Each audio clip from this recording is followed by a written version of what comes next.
read through that part, but The Muscatine City Council will come to order, and we will begin this evening with a roll call. Fran? Councilmembers Raywalt, Present. Fitzgerald. Present. Naftig. Present. Shahade. Present. Bynum. Present. Phillips. Present. Spread. Present. All present, Your Honor. Very good, thanks, Fran. Folks, would you rise and join me in our Pledge of Allegiance? Of the United States of America and to the republic for which we stand, one nation, under God, indivisible, with liberty and justice for all. Thank you and welcome, everyone. If there's anyone in council chambers that has an item or an issue they'd like to discuss with council that is not included on tonight's agenda, now would be the time to come forward. Very good. Let's move on to item 5, consent agenda. The following items are considered to be routine by the city council and will be enacted by one motion. There'll be no separate discussion of these items unless a council member so requests, in which event the item will be removed from the consent agenda and considered in its normal sequence on the agenda. Is there a motion to approve the consent agenda, which includes item 6A through B, item 9A, item 12A through G, and tonight's bills totaling $2,988,134.38. So moved, Your Honor. Would be Osama. Second. Second, Tom. Any discussion? All those in favor say aye. I, Aye. Opposed, nay. Motion carries 7-0. Dropping down to item 7, public hearing. This public hearing concerns the proposed declaration of real estate, the former Colorado Street right-of-ways, as surplus properties and offering said real estate for sale. The surplus property was created during the realignment of Colorado Street between Park Avenue and Colorado School to smooth out a severe curve. In July 2014, City Council approved memorandums of understanding with the three property owners for parcels JJ, KK, and LL. Prior to any formal action by City Council, a public hearing is required. Now is the time for the public to comment. Would there be anyone in council chambers that would like to discuss this? Is there a motion to close? Move to close. I'll give that to Scott in a second. Second. Second, Bob. All those in favor say aye. I, Aye. Opposed, nay. Motion carries 7-0. From the city administrator, item 11, resolution declaring parcels JJ, the former Colorado Street right-of-way, as surplus property and authorizing said real estate for sale. Is there a motion to adopt this resolution as submitted? so moved, Your Honor. Bill? Second, Your Honor. Second, Osama. Any discussion? And this is a roll call beginning with Phil. Aye. Mike? Aye. Tom? Aye. Jeanette? Aye. Bob? Aye. Osama? Aye. And Scott? Aye. Motion carries 7-0. Item B, which is a resolution approving an executed deed. So moved, Your Honor. Okay? Is there a motion to adopt the resolution as submitted? And we'll give that motion to Tom. Second, Your Honor. Second, Phil. Any discussion? Also a roll call beginning with Tom. Aye. Jeanette? Aye. Bob? Aye. Osama? Aye. Scott? Aye. Phil? Aye. And Mike? Aye. Motion carries 7-0. Item C, this is a resolution declaring partial KK, former Colorado Street right-of-way, as surplus property and authorizing said real estate for sale. Is there a motion to adopt this resolution as submitted? So moved. Ooh, that was a tie. We'll give it to Scott, and Bob, you want the second? Sure. Okay, any discussion? And this also is a roll call, beginning with Scott. Aye. Phil? Aye. Mike? Aye. Tom? Aye. Jeanette? Aye. Bob? Aye. And Osama. Aye. Motion carries 7-0. Item D, which is a resolution approving an executed deed. Is there a motion to adopt the resolution as submitted? So moved. Osama. Second. Second, Phil. You guys are cutting her close tonight. Any discussion? Also roll call, beginning with Osama. Aye. Scott. Aye. Phil. Aye. Mike. Tom. Aye. Jeanette. Aye. And Bob. Aye. Carries 7-0. Item E, It's a resolution declaring partial LL, former Colorado Street right-of-way as surplus property and authorizing said real estate for sale. Is there a motion to adopt this resolution as submitted? So moved. Bob? Second. Second, Scott. Any discussion? Also a roll call, beginning with Bob. Aye. Osama. Aye. Scott. Aye. Phil. Aye. Mike. Aye. Tom. And Jeanette. Aye. Motion carries 7-0. Item F, which is a resolution approving an executed deed. Is there a motion to adopt the resolution as submitted? So moved, Your Honor. Tom? Second, Your Honor. Second. Was that you, Phil? Yes. Okay. Any discussion? A roll call, beginning with Tom. Aye. Jeanette. Aye. Bob. Aye. Osama. Aye. Scott. Phil. Aye. And Mike. Aye. Motion carries 7-0. Item G, presented for city council's consideration, is a resolution supporting the application of Miller Valentine to the Iowa Finance Authority for tax credit funding for the proposed Harrison Street Lofts project and committing tax increment financing equal to 7% or $707,000. Miller Valentine intends to apply for Iowa Finance Authority rental housing tax credits and is seeking the city's support for submission of this application, as well as committing to tax increment financing equal to that 7% or $707,000. Is there a motion to adopt the resolution as submitted? So moved, Your Honor. Bill? Second. Second, Tom. Any discussion? Please, Mike? this is time to discuss Okay. this document. That's part of the submission for vouchers under item H and I. Oh, okay. But it was provided by by Miller Valentine and Pete S. So Peter. So we'll wait till H. this item is on the tax increment financing specifically related to the project. If there's any questions on the So the- TIF and the revised request as included in the packet, not Mr. Valentine, sorry. Mr. S. is here. The, But this speaks only to vouchers? That was submitted as part of the RFP response for the Section 8 voucher program.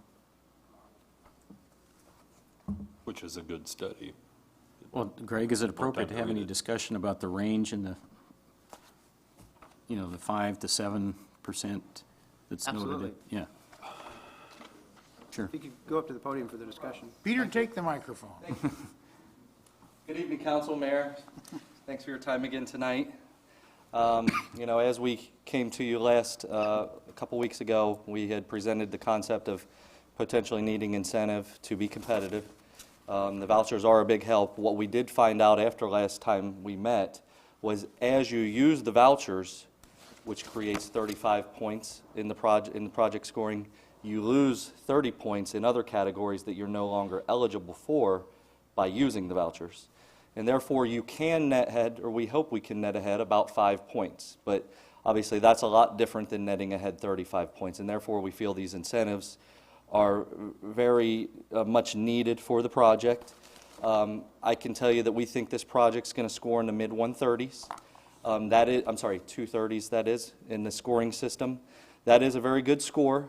That being said, though, as I've gone around the state and done other business and become familiar with a lot of other projects that are being submitted, I'm familiar with 3 in Dubuque that are going to score in the mid-230s. I'm familiar with 2 in Clinton that are going to score in the mid-230s. And certainly, that's 5 projects right there of a basket of about 12 to 14 projects that they're going to have enough money to fund for. And so seeing the amount of projects that are going to be scoring this range made me feel like if we want to feel confident in our score and really have the best shot at bringing this funding to the community, that I wanted to continue to ask that request. Now, the letter we had put forth to you kind of explains if we get to the 7% mark, we get the 21 points in that category. If you get to the 6% mark, we would get 18 points in that category. We're netting ahead 5 because of the vouchers that you will potentially or hopefully prove tonight. So we kind of showed you what the bar would be there because, there's at 6% we would still be competitive, or we think we would still have a shot at it. Certainly that's 3 less points. And, you know, projects are won or lost a lot of times in this application process by a point. So certainly, we're hopeful that you'll support the 7% request. That being said, if you decided, no, we don't want to do that, we would say, well, what about 6%? Because we would still think we would have a shot. We would start to fall into that range where we're a little more concerned, certainly. So we're hopeful of the 7%. One thing I will note, and if we can, if you don't mind, and this would hopefully benefit you, is it's called out as 7%, estimated to be $707,000. As we've gotten further into the details and value engineering and figuring out exactly what this building is going to cost, we've determined we think the 7% is going to be more like $675,000. So if you were to make a motion and recommend this resolution be approved, you could make the motion conditioned upon that estimate be changed to $675,000. We want to be responsible with your dollars. We appreciate your dollars if you will be willing to put them in, but at the same time, we want to minimize those the effort you're putting in as well. So 675 would be the estimated bar that 7% would take at this point. And what is the 6% equivalent? I would Roughly. have to do a calculation. It's probably about 600.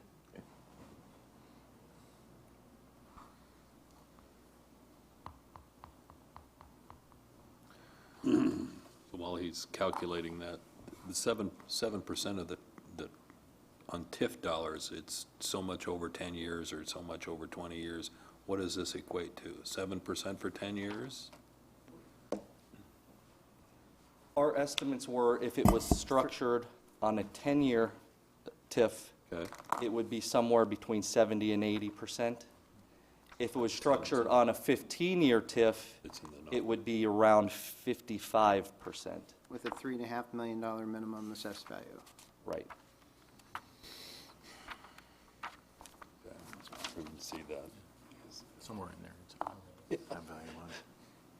They'd put 80% on the 10 years and 55 on the So 15. Jody Royo Goodwin, Housing Administrator. So just to clarify, because of the voucher program is limited to 25% of the overall project, and HUD rounds down to get to the maximum number, so their 25% at 55 units was actually, it was somewhere between 13 and 14, I think. So we have to round down to 13. So they are actually reducing the number of units, so the valuation as a whole and the project will be less, so their TIF portion will be less. That's where the 675 comes from. 7% is 100,000 less, it's about, or 6% is about 575. So we're talking about the difference between 575 at the 6% level and 675 at the 7% level. There'll be fewer units than you proposed? 52, just we had to reduce 3 total units. When you have Section 8 involved in this, would that devaluate the rest of the units? No, in fact, because the voucher pays a fair market rent, it actually increases the value because there's actually a better rent derived because of the subsidy coming into those units. You're speaking maybe to a lender, it might be, but to the marketplace, does it devaluate the value? No, not from an assessed value perspective, not I from mean, just from a psychological. perception. Yeah. There's always that challenge. That's where quality management and taking good care of the property. And, you know, I think that's one of the reasons HUD's come to this conclusion. When you have your challenges, in the old days, it was 100% Section 8 contracts across the board. That creates that concentration that is no longer desired. A 25% bar is a much more modest and reasonable figure. And as I mentioned, we have this income targeting that we have to do anyways that would have some of these units at 30% AMI, some at 40, some at 60. And so those 25% would technically overlay or replace the 30 and 40% units, which are typically, like I said, the lower AMI of the bar. So it really won't impact, say, the socioeconomic mix in the end. To add on to that, though, the discussion is, I think it's really more of a perception issue, because, you know, we had talked a little bit earlier, with Section 8 housing or vouchers, or we have more control. with that unit, because we have this voucher that frankly, that if they do not follow the rules, or they do not follow the landlord's rules, we have the ability to pull that voucher. So we have an extra added measure of control with Section 8 units that we do not have with low rent or lower rent units that do not have Section 8 vouchers. Anyone else, council? Estimated construction date? Start date would be October, November of 16. Anyone else? We didn't have a lot of time to read the report, but it No, doesn't seem to be any doubt in that there's fact, a need in the community. Yeah, I'll or in point the out PMA 3 of the- points that just really kind of tell the story is, one, you've got 3,300 rental households in the market, and if you look at this very little product, they've identified one family-oriented tax credit development in your community. Typically in communities of 25-ish thousand, I'm seeing 4+ tax credit developments. That one existing facility is 100% occupied with a substantial wait list. So there's definitely a need, a demand from the community, the households, but also a lack, and therefore this will fill that void. As long as we're talking, I may do this a little out of turn. I'm on your page 14. Sure. I'm just curious where these numbers came from. Household income, 200,000 and over. In 2010, there were 238 of those households. This is census data. Right. I kind of question that. But it goes, you're expecting that to drop to 101 households in 2015? Let's see, we're 2 over. That's according to the census data. For what it's worth, we didn't prepare this study. It's done by a third party. The estimates is census data? They're estimating census data now? 2015? Yeah, 2010 census Esri data. Your Honor, I think Andrew could address the census data. I'm going to assume what this is from a Census Bureau product known as the American Community Survey. So it's kind of, what they do is that they survey a small number and then do projections as for kind of mid-decade estimates, and that's probably what it came from, and, you know, there's a plus minus. Does that make any sense to you, that we've had 238 in the first place, and we expect to have only 101 now? I question both numbers. That does seem like a rather severe drop. First time I've ever noticed that, so without looking at it a little further in depth, I couldn't even begin to explain where they would have came from. Just look at, while you're looking, look at the 125 to 149,000. That's 306, and we expect that to be 119 this year. Is there some wet finger navigation going on with these estimates? They're just estimates. Yeah, they use a software, they calculate using software. It certainly doesn't, it's not a perfect science, but this is third-party created from an entity that literally is licensed to do market studies. I can't say I've never seen numbers that seem a little off. For what it's worth, we were more interested in the other side of the bandwidth as we evaluated this.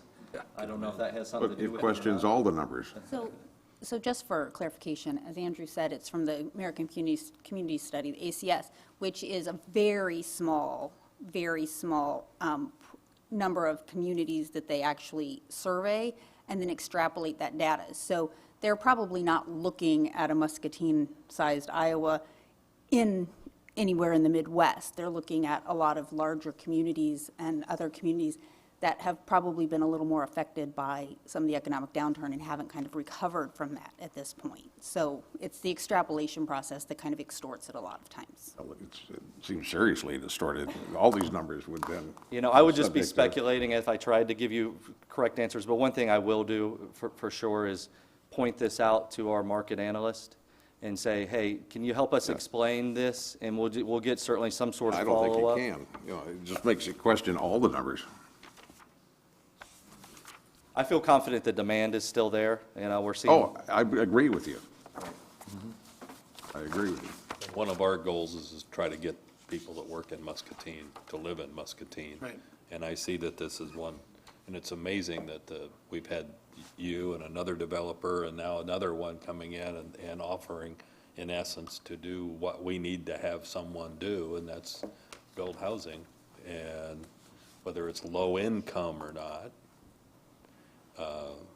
you know, that's another story, but not everybody makes $100,000 a year. Right. Somewhere in here, I saw not many vacancies in the complexes around town. No, and that goes for market rate rental as well as, like I said, Yeah. there was only one affordable rental for Both in all families. the but, categories. Yeah. Yeah, strong market. Council, any more discussion on this item? So we have a motion and a second, and discussion. So shall we vote? I got a question, Mayor. Would this be with the, 6%? No, it's 7%. but with the 675 Right. stipulation? We're modified to 675 as the estimate versus the 707. Right. Right. Amend the motion. I second it. Phil already made the motion. Yeah, he's amending, I think. Oh, that's right. He's amending the motion, so let's just have a friendly amendment and let it go at that. I agree. Okay. And a second? Second. Bob? And this is a roll call, beginning with Osama. Aye. Scott? Aye. Phil? I, Mike? Aye. Tom? Aye. Jeanette? Aye. And Bob? Aye. Motion carries 7-0. Thank you so much. We appreciate that. Thanks. Okay, moving along to item H, presented for City Council's consideration is a request to approve allocation of I haven't had an project-based opportunity to read it. vouchers, or PBV. At the direction of the City Council, the Muscatine Housing Agency issued a request for proposals for project-based vouchers following the receipt of 2 applications in November. 2 requests were received and are being recommended for allocations of PBV on receipt of low-income housing tax credits from the Iowa Finance Authority. Is there a motion to approve the request as submitted? so moved, Your Honor. Second. Bill and Mike, and there is some discussion with Jody. So Greg just asked that I give you a little overview since it was so last minute with the memo. We have really rushed this process quite a bit. We can vote on it. We can vote on it, You can vote on it, you don't not want to give one. to? Well, I should give you, you could do that. Anyways, Save so it for July. it's done now. I just as soon get it off the desk. All right. So the HUD allows us to use this the tenant-based rental assistance for specific projects in certain circumstances, and you have to go through a process. So we went through the RFP process, and a couple weeks ago, you had approved us using up to 30 vouchers for this process to support tax credit properties.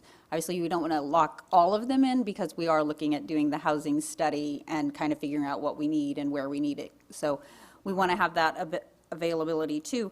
But we went through the process, we received 2 applications. They're available if you really want to have some nice reading. But you saw the market study, which was good. The 2 projects, one of the projects is actually not the second project that you heard from the last time. That developer actually contacted us and said that they felt like they wouldn't be as competitive at the tax credit level, so they were not going to submit for the project-based vouchers. Both developers are here, so if you'd like a little overview from DN Development for the Creekside project, they're happy to do that as well. Just an overview of the project. So we have Miller Valentine is proposing now a 52-unit project near Bandag and Colorado Street, where there's limited supply of housing, and that would be it's already ready to go. It's permitted. It's got its conditional use. It'll move forward fairly quickly if it's awarded tax credits. DN Development, their project is at the end of Folium Avenue, essentially, which is a different area. I'm not that familiar with that area. So on the other side of Hauser Street, it's a more developed residential area. So, and it has some other subsidized units in that area.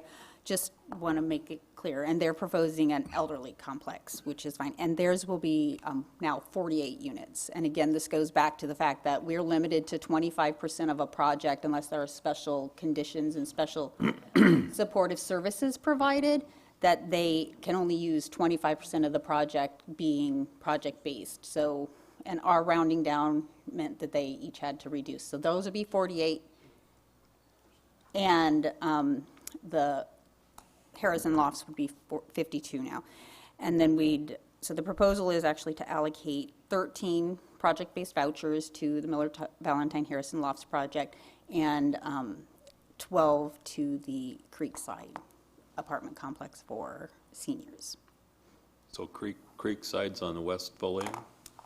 Where exactly? It's, At the end of. you want to address, it's on the west side Okay, of that- Hauser. That goes back the to end a of Foley. cul-de-sac. Yeah. Yes, So that's my where does it understanding. feed off of that? Why don't we have Mr. Ailes come up and just give a brief overview of the That'd be project? since good. he wasn't here at the in-depth session. Could you tell us your name, sir? Yes, I'll introduce myself to start. Chris Ailes. Hi, Chris. Welcome to the council meeting. Thank you. I'm here representing DN Development. It is a part of a holding company that's owned by Dave and DJ Necker out of DeWitt, Iowa. Their core business is a jewelry business. You may have heard some of their advertisements, Necker's Jewelers. They have a company that has been organized to pursue Section 42 and historic developments. We're working on one up in Davenport right now. This would be their second project. The site you asked about, it's west, best I could describe it, would be west of Hauser, behind, I believe it's Crossroads. Okay, so the road goes in, and there's a stub to the left. That's But you correct. would be extending that back to the area? Correct. Okay. Correct. That's what I assumed, but, And we had looked at a number of sites over the summer in Muscatine. Hadn't really settled on one, and then when the RFP was published, that motivated us, and so we kind of jumped into high gear and put our application together. As you've heard, it's for 48 senior apartments. We'll be following the same rules that Miller Valentine will under the Section 42 program. We'll submit our application on Monday. We expect the awards in the spring. If awarded, we would start construction in the summer, and it'd be about a year of construction. The project itself is composed of 24 duplexes. They'd have attached garages. The designs are in the application. Management would be with a third-party management company out of Des Moines. Their name is National Management. They have managed several thousand apartments under the Section 42 and Section 8 program, so they have extensive experience with both of those. You heard a little bit of talk earlier about the scoring program. We were able to put our project together without, without any TIF.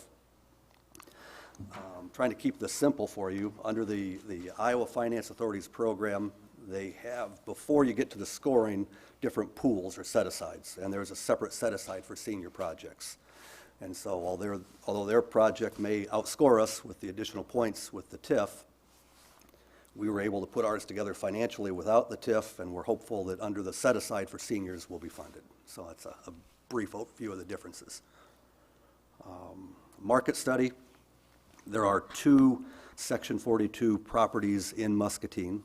One is Cottage Grove. The other is the Welch Hotel. Both of them have operated at near full capacity since they were opened. I think Cottage Grove was done back around 2000, and the Welch about 2006. With the aging demographics of our population, I believe there's a clear demand. But that will be confirmed as part of our application. The Iowa Finance Authority will conduct a third-party market study that'll support it. and Cottage Grove is on Hauser Street? Correct. That's the duplexes that go back? They're off there. fourplexes. Oh, fourplexes? Okay. Yes, sir. But basically, you're in a different competitive pool than the other as far as, Correct. On one level, we'll all compete for the same pot of money, but then they split it up into four or five different set-asides. Okay. Anyone else, counsel? For either of the two individuals up here? Thank you. Thank you. Thank you. Thank you, Jody. We have a motion and a second, and enough discussion. All those in favor say aye. Aye. Opposed, nay. Motion carries 7-0. Item I, which is a resolution supporting housing tax credit project and allocation of project-based vouchers to project developers. Is there a motion to adopt the resolution as submitted? So moved, Your Honor. Second. Bill and Tom, and discussion. Is this Pete again, Greg? This is both, isn't it? This is for both projects. Discussion, are you wanting Pete to address this as well? Oh, there's no new information. Okay, This is just supporting the application. okay. This is the actual resolution of So, support. discussion, folks. It's a resolution, resolution to support here. Right. No discussion? Okay, this is a roll call, beginning with Phil. Aye. Mike? Aye. Tom? Aye. Annette? Aye. Bob? Aye. Sama? Aye. And Scott? Aye. Motion carries 7-0. Item J, presented for City Council's consideration, is a request to approve the comprehensive annual finance report and audit for the year ended June 30th, 2015. The CAFR and audit was completed in early November 2015. After its approval, this report will be submitted to the various federal grant agencies, State Auditor's Office, the city's financial advisor, the Government Finance Officers Association Certification Program, and other interested individuals or entities. Is there a motion to approve the request as submitted? So moved, Your Honor. Scott? Second. And a second, Tom. Any discussion? All those in favor say aye. Aye. Opposed, nay. Motion carries 7-0. Item K, presented for City Council's consideration is a request to approve the curbside recycling contract. The contract with Republic Services, formerly Allied Waste, will end on March 31st, 2016. The current contract allows for an extension of the current contract based upon the negotiated terms and rate. Staff is recommending the extension of the contract with Republic Services for curbside recycling for an additional 5 years. Is there a motion to approve the request as submitted? So moved. Jeanette? Second. Second, Bob. Any discussion? Yeah, what is the negotiated rate and term? 5-year contract, first year no increase, and average, it averages out over to 2.4% over the 5-year period of the contract. Each year? Each year, it averages 2.4%. It's, first year, there's no increase, and then it's 3% thereafter for the 4 years. Average of 2.4%. Anyone else, council? A voice vote. All those in favor say aye. Aye. Opposed, nay. Motion carries 7-0. Item L, presented for City Council's consideration is a request to approve a preliminary assessment of master plan development for Phase 5 and 6 landfill cells. This will allow the city to initiate the process of developing our plans for the next landfill expansion and allow us to request keeping our financial assurance payment at or near its present level. This assessment is the first step in the design process for cells 5 and 6. A project for final design of these cells will be developed from this assessment. The project is scheduled for design in 2016 and construction in 2017. Is there a motion to adopt the request as submitted? So moved, Your Honor. Tom? Second. Give that to Bob. Any discussion? What, the term financial assurance payment, what do you mean by that? In, excuse me, in April 1st of each year, we have to submit the financial assurance report. And if you may recall that the city is required, has 2 funds for our closure and post-closure of the landfill. And presently, we pay $150 and change, $156. into those closure and post-closure funds. And this report will allow us, hopefully allow us to continue to pay that. And those funds are kept here locally in those closure and post-closure funds, excuse me. Those could increase if we don't proceed with the report now. We were planning to do this as part of the design this coming summer, but the requirement has been moved up across the state by DNR, and we are now required to submit it by January 15th. That's Anyone else? officially confusing. What is the state of the union for the landfill currently here? State of the Union. Yeah, I mean, with Laura being here, and we don't want her to waste her trip all the way here without talking, so are we in compliance with all regulation, DNR, EPA, and all that good stuff? If you were, How much room do we have currently before the construction of this new cells? Just, how about we can put that on the in-depth meeting we can certainly do that. But, and give us, We'll put together an in-depth program for the city council, real short and sweet. The construction is, design is slated for 2016, construction for 2017 for cells 5 and 6. We're in the process of, if you recall, Tim Buell had put together a whole list of steps that we will be following. The first part was to get access to the adjacent property, identify the waste boundary, work to identify the plume. The engineers are continuing to work to identify the plume. And in the meantime, we have to go through the master planning process in preparation for the design and construction of the next phases. So everything is moving according to the plan. At this point in time, we'll give you a more in-depth discussion at an upcoming in-depth. Would you like it in January or Yeah, December? he wants it a January in-depth. I think we ought to have it in December next week. oh yeah, I will come John's especially for got one that. in December as well. How about a special meeting about the 29th? Osama can attend. Sure, we have a party on the 29th, so I cannot miss that. I know, you can so- just stick around. Yeah, sure. Any other questions? This is a voice vote. All those in favor say aye. Aye. Opposed, nay. Motion carries 7-0. Item M, presented for city council's consideration is a request to approve the proposed goals for fiscal year 2016 and 2017. Is there a motion to approve the request as submitted? So moved. Bob? Second?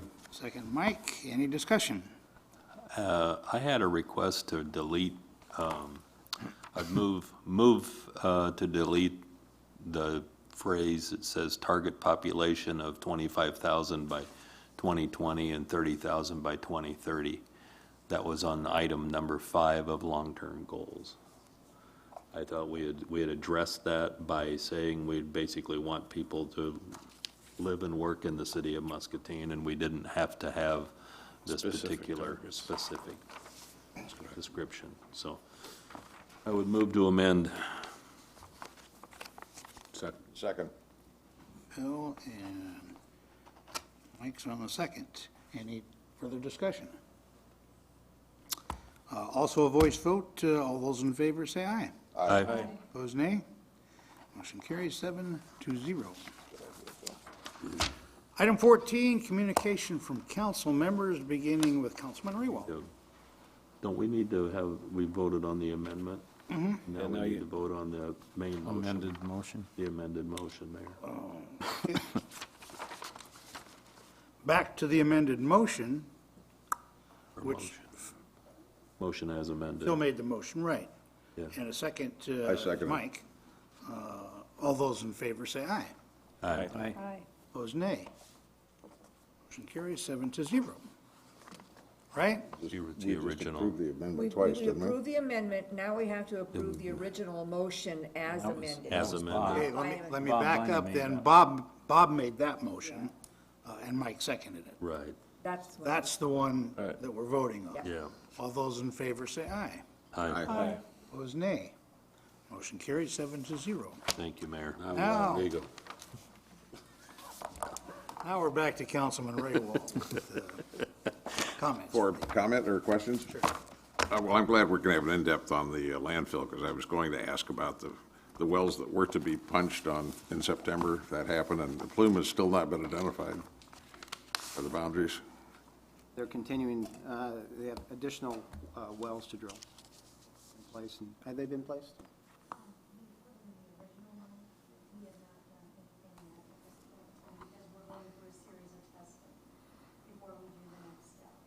We'll include all of that in the in-depth. That's critical. Anything else, Mike? Bill? Nothing at this time, Your Honor. Scott? I have nothing, thank you. Osama? I have nothing, thank you. Bob? Nothing tonight, Your Honor. Jeanette, good to see you back. Thank you very much. It feels good. I'll only be here for a couple more weeks. I have nothing tonight. Okay, Tom? Nothing this evening, Your Honor? Greg? I'd just like to thank all those involved in responding to the fire this week. Fire Department, Police Department, Fire Department did an excellent job in responding, also with the assistance of Fruitland and Wilton. It was a tragic situation for the community, for the homeowner, but the departments did an excellent job in keeping that fire contained to the one location, which could have easily continued on down the block and become an even more tragic event. So, Very good. appreciate all of their hard work. Fran? I have nothing, Your Honor. I have one little item, communication from Joni Axel. It says, Dear Mayor Hopkins, Muscatine's second Healthy Living Festival on October 3rd was able, and once again, to showcase our impressive community parks, spaces, activities, and healthy choices everywhere. Thank you, City Council and city staff, for leadership in providing healthy, happy, and safe family fun and discovery in Muscatine. Signed, Joni Axel. Council, any other business? Is there a motion to adjourn? So moved. Meeting is adjourned. I hope.